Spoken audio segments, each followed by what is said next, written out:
1 Raja-Raja pasal 22 ayat 1-40. Ahab memerangi Ramot Gilead.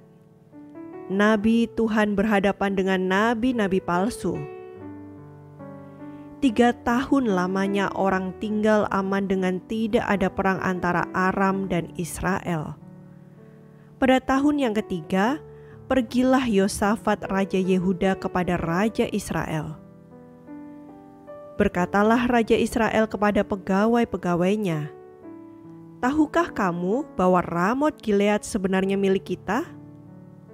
Tetapi kita tinggal diam saja dan tidak merebutnya dari tangan raja negeri Aram." Lalu katanya kepada Yosafat, "Maukah engkau pergi bersama-sama aku untuk memerangi Ramot Gilead?" Jawab Yosafat kepada Raja Israel, "Kita sama-sama, aku dan engkau, rakyatku dan rakyatmu, kudaku dan kudamu." Tetapi Yosafat berkata kepada Raja Israel, "Baiklah, tanyakan dahulu firman Tuhan." Lalu Raja Israel mengumpulkan para nabi, kira-kira 400 orang banyaknya. Kemudian bertanyalah ia kepada mereka, "Apakah aku boleh pergi berperang melawan Ramot Gilead atau aku membatalkannya?" Jawab mereka, "Majulah, Tuhan akan menyerahkannya ke dalam tangan raja." Tetapi Yosafat bertanya, "Tidak adakah lagi di sini seorang nabi Tuhan, supaya dengan perantaraannya kita dapat meminta petunjuk?" Jawab Raja Israel kepada Yosafat, "Masih ada seorang lagi yang dengan perantaraannya dapat diminta petunjuk Tuhan. Tetapi aku membenci dia, sebab tidak pernah ia menubuatkan yang baik tentang aku, melainkan malapetaka. Orang itu ialah Mika bin Yimlah." Kata Yosafat, "Janganlah raja berkata demikian." Kemudian Raja Israel memanggil seorang pegawai istana, katanya, "Jemputlah Mika bin Yimlah dengan segera."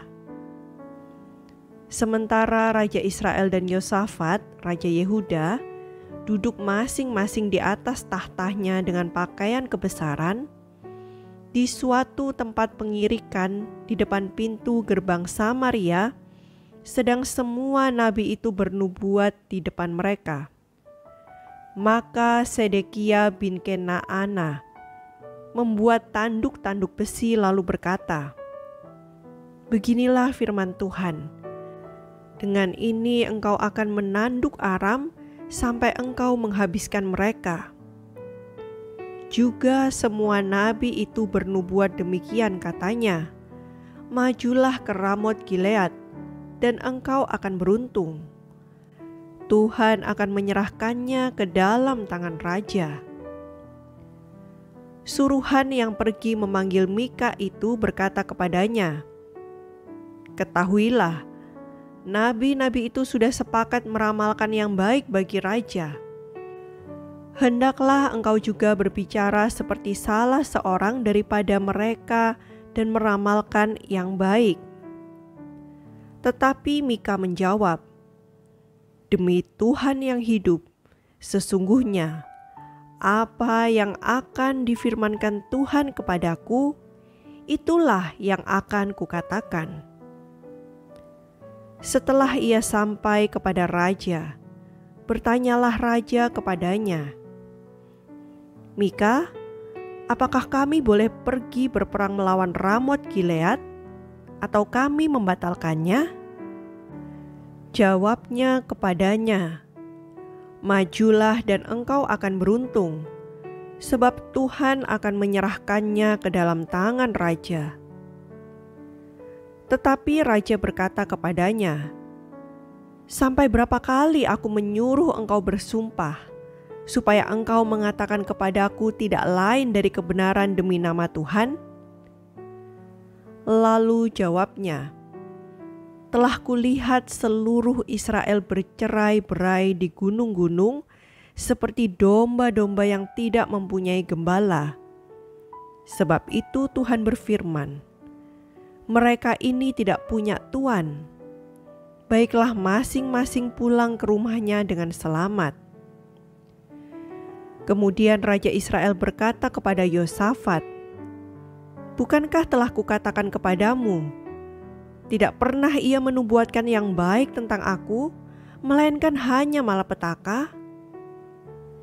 Kata Mika, sebab itu dengarkanlah firman Tuhan. Aku telah melihat Tuhan sedang duduk di atas tahtanya, dan segenap tentara sorga berdiri di dekatnya, di sebelah kanannya dan di sebelah kirinya. Dan Tuhan berfirman, siapakah yang akan membujuk Ahab untuk maju berperang supaya ia tewas di Ramot Gilead? Maka yang seorang berkata begini, yang lain berkata begitu. Kemudian tampillah suatu roh, lalu berdiri di hadapan Tuhan. Ia berkata, aku ini akan membujuknya. Tuhan bertanya kepadanya, dengan apa? Jawabnya, aku akan keluar dan menjadi roh dusta dalam mulut semua nabinya. Ia berfirman, biarlah engkau membujuknya dan engkau akan berhasil pula. Keluarlah dan perbuatlah demikian.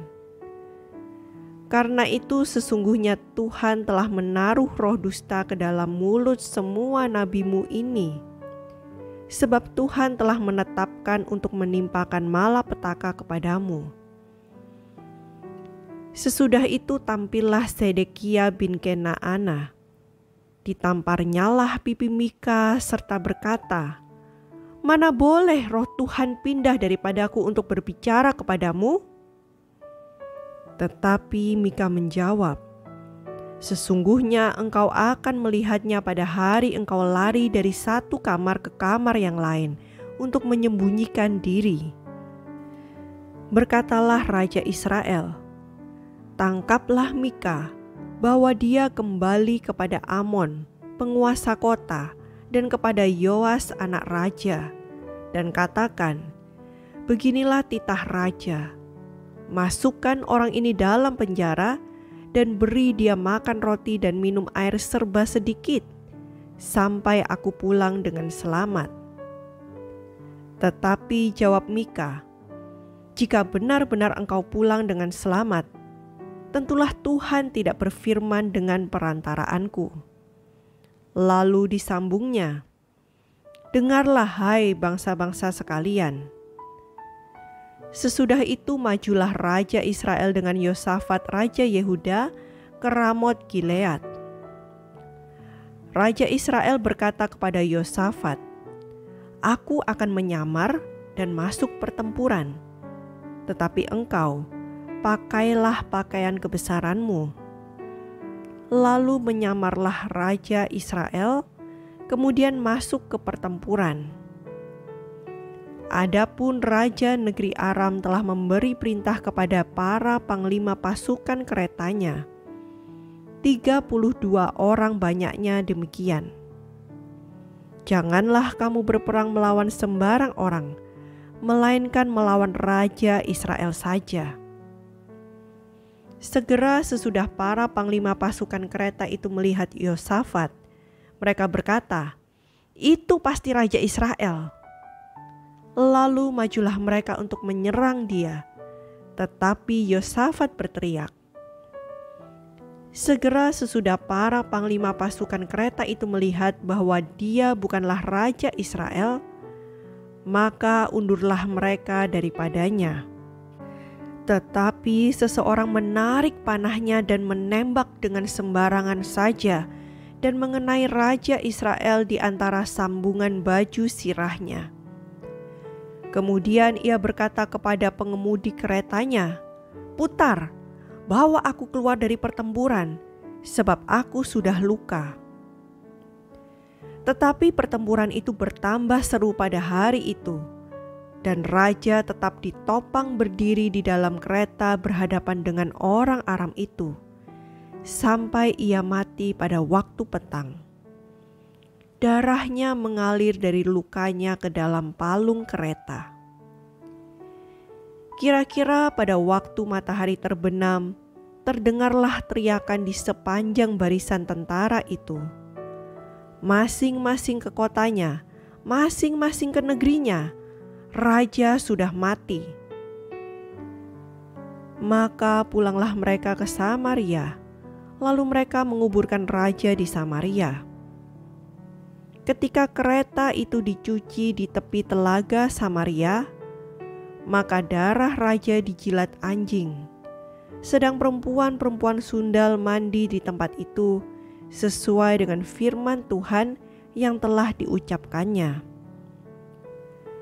Selebihnya dari riwayat Ahab dan segala yang dilakukannya serta istana gading dan segala kota yang didirikannya, bukankah semuanya itu tertulis dalam kitab sejarah raja-raja Israel?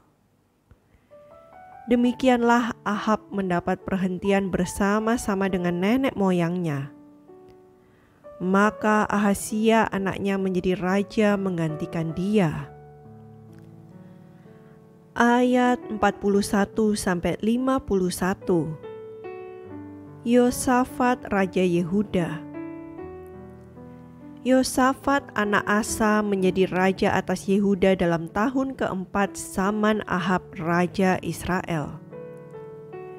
Yosafat berumur 35 tahun pada waktu ia menjadi raja, dan 25 tahun lamanya ia memerintah di Yerusalem. Nama ibunya ialah Asuba, anak Silhi.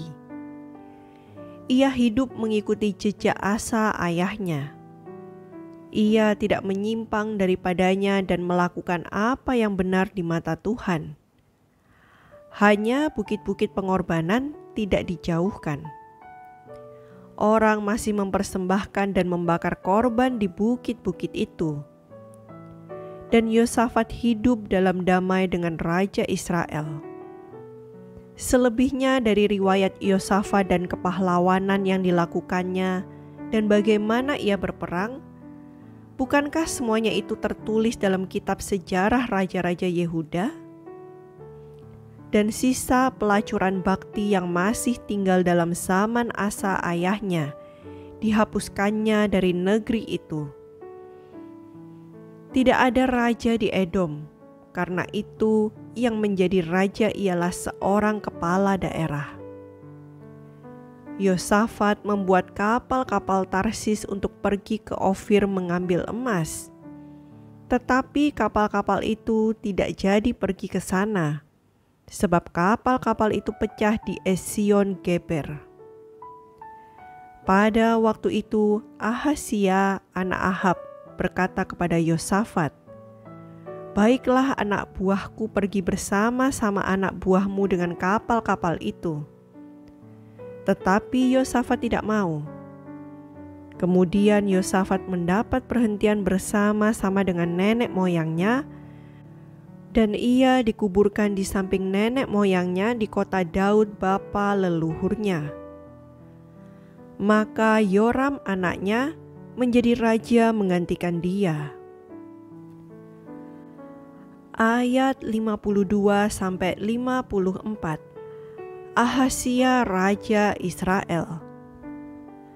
Ahazia anak Ahab menjadi raja atas Israel di Samaria dalam tahun ke-17 zaman Yosafat, raja Yehuda.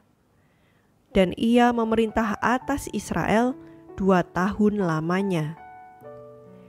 Ia melakukan apa yang jahat di mata Tuhan, dan hidup menurut kelakuan ayahnya dan ibunya, dan Yerobeam bin Nebat, yang telah mengakibatkan orang Israel berdosa.